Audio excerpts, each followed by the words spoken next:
So Chuck gave his word in May of that year, last year. We were here for the National Day of Prayer, and he prophesied that there would be 10 months in this new administration, and in America there would be 10 months, not from inauguration, not from January. When he gave the word, there'd be 10 months of turmoil, great turmoil.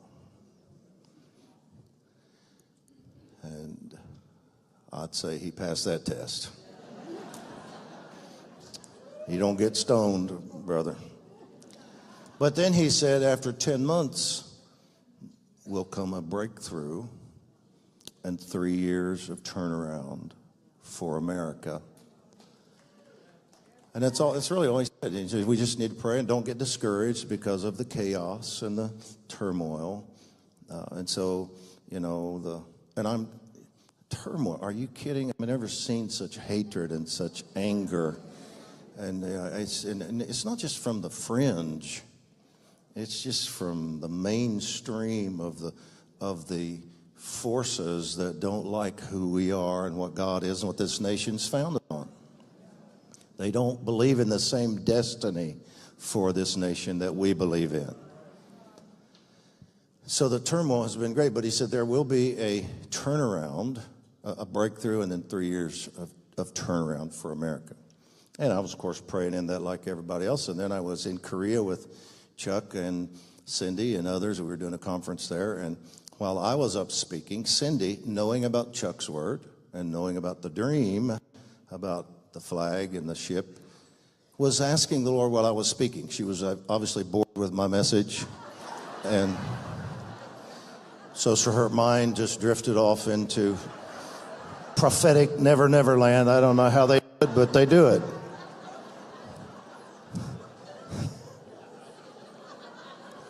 And then they come to you and act really spiritual afterward and act like it was all God. I don't know what you talked about, but the Lord spoke to me.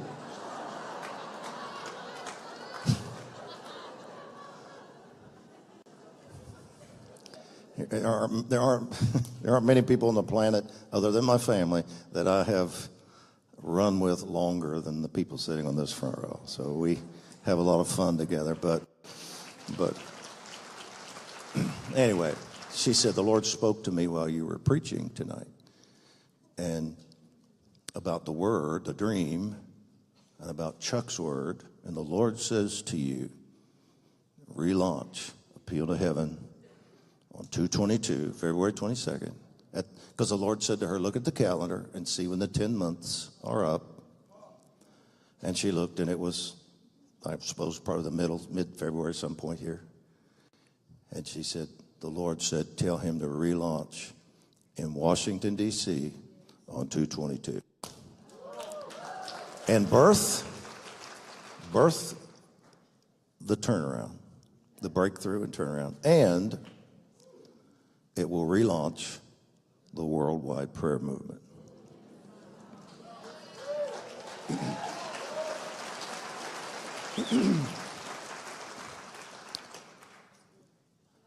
So we prayed into that. She said, get a big place. Because, you know, normally we do prayer gatherings in D.C. We do 300-400 people. We had one, we think we packed out maybe at Chevy Chase for like 600-700, but it's hard to find big places here. And she said, but get as big a place as you can because they're coming. They will come. And we're gonna do this. And so we looked and we couldn't find a place here. And I think Cece mentioned that earlier. We couldn't. Either places were booked or for the money. It just wasn't worth it because you can drop $250,000 in this city faster than you can drop $100 in this hotel. And you know you can do that pretty quick. And Hannah came to me and said, I can't find anything. And I said, have you tried the Trump? And she said, well, it doesn't hold as many as we had hoped. And they're twice as much as anybody else because they're a 5-star built for international leaders and government officials. And I said, well, okay, I get it.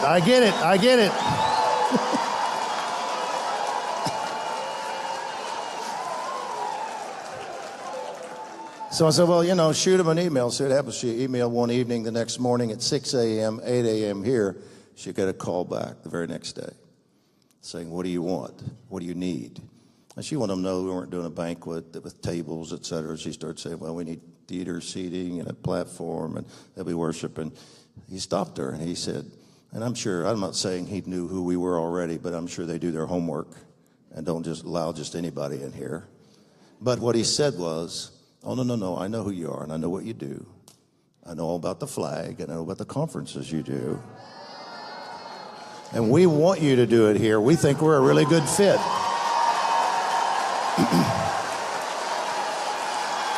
That's right.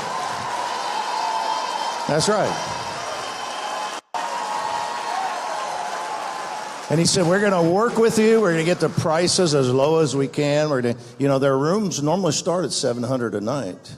He said, we'll lower the room rate. We'll lower the room rate. We'll just do everything we can to help you make this happen. And they have.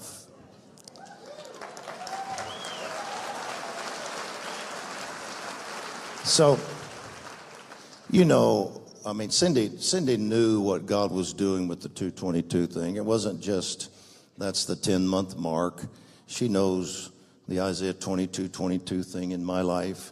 It made perfect sense to her immediately why God would do that. It's also George Washington's birthday. And 22 Isaiah, I'll give you the key of the house of David, put on your shoulder. Key is authority, shoulder is government. And you'll open doors nobody can close, and close doors nobody can open. And as far as I'm concerned, that's not just a verse for me or the prophetic few. That's really a prophetic verse when it was given about what Jesus inaugurated in Matthew 16 when he said to his body, I'm giving you the keys to the kingdom, and you're going to be my ekklesia, my government on it. You're going to be the earth, extension on earth of the kingdom government of God. And I'm going to give you the keys, and you're going to bind and you're going to loose, and the gates of hell won't prevail against you. It's just moving into that phase of the prayer movement where we not only petition, we not only operate in our priestly role of requesting and let the incense, all the priestly stuff goes this way, but kingly stuff comes this way. And we're about to move into the highest level of revelation we've ever moved in, that we are seated with him in heavenly places, and we do share his authority, and his scepter is extended through us to rule for him in planet earth. And the ekklesia is going to bind and it's going to be bound. And the ekklesia is going to loose and it's going to be loosed. And it's going to shut doors and nobody's going to open them. And it's going to open doors and nobody's going to close them. Because that's our privilege and that's also our assignment. And we're going to an entirely new level of that. So that's, the 22 thing was obvious to me for lots of reasons why the Lord said do that. This was also, and when we set it up, then we realized, wait a minute. This is also going to be our 22nd city of the tour that God told Chuck to do. Jesus loves me. Chuck Pierce has a plan for my life.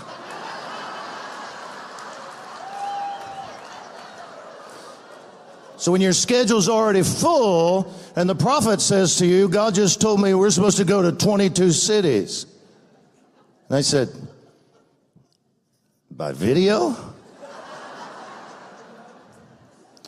But he's a prophet, the Lord said. What are you going to do? Argue with it? It's the ultimate trump card, no pun intended. It's the Lord said. The Lord said. The Lord said.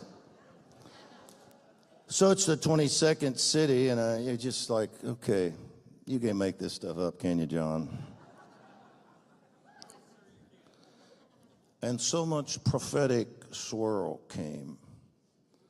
I have never, not even close, have I been in a season where I have had so many, 5 and 6 and 7 and 8 a day, dreams and prophetic words sent to me by email or text. It's almost like I just said, Lord, I can't even keep up with this stuff about what he's going to do here. It just became, if you don't believe this, then you're a complete prophetic cynic. because God is speaking it so clearly that it's crossing into the new era time. And then who knew? I mean, people have been prophesying for several years. Not just, there's one floating around on YouTube right now, prophetic word about Billy Graham, that this will launch the new, But I have heard this prophetic word, not that one, but so many people have just known for a few years now.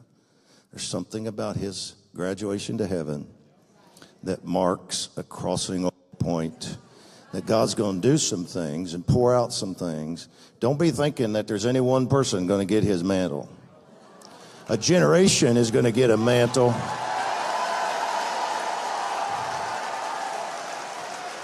And more.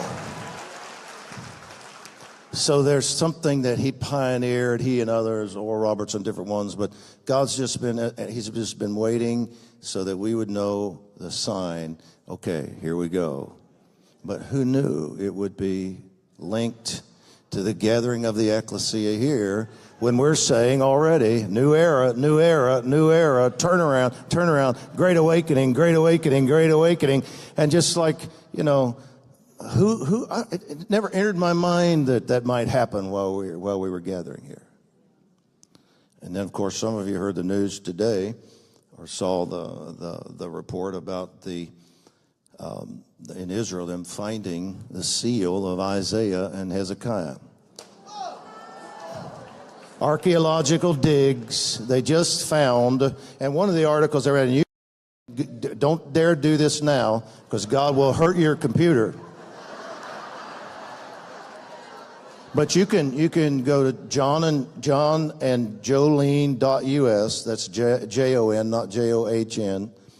John and Jolene.us, and you can find Hamill's report on that. You could also go to thedailybeast.com and read a report on it. But one of the quotes on the Daily Beast was, "This is the very first extra biblical, in other words, other than the Bible, the very first extra biblical proof of Isaiah's existence was released." They found it a few days ago and chose arbitrarily, we'll release this news to the world on 2/22.